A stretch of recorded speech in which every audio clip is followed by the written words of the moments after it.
too much intellect can be just as dangerous as too much emotion. You don't want to be a drama queen, that leads to disaster.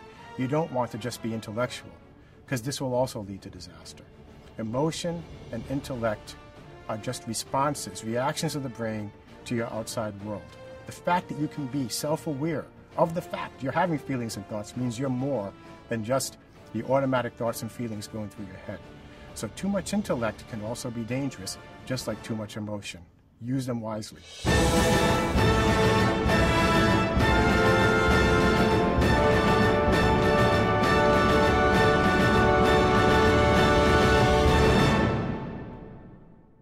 So Rudi, there's been, of course, over 1,000 papers only in the last 2 decades on the beneficial effects of meditation on our biology, on our biochemistry. We know the metabolic rate goes down. We know that the immune system seems to optimize.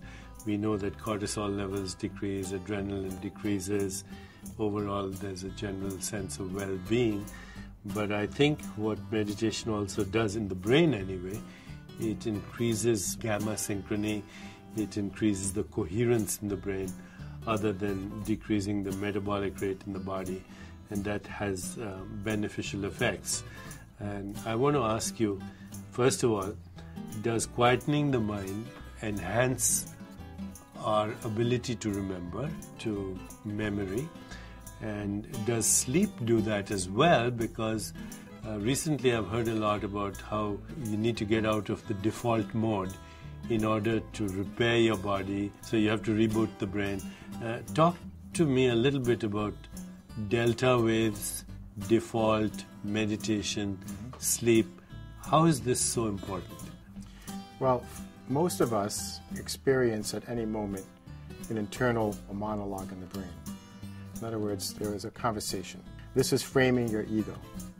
So on one hand, you have emotions, desires, you have fears that are driving you at any moment, so that those desires don't turn into addictions, so that those fears don't turn into pathological phobias. Your ego is quelling everything, and it's happening all the time. In fact, it shortchanges your existence really, because you're limited to these words. So with meditation... You call this the default mode? Yes. When this is happening, your intellect is keeping your emotions in check. There's a constant internal monologue or dialogue going on in the brain.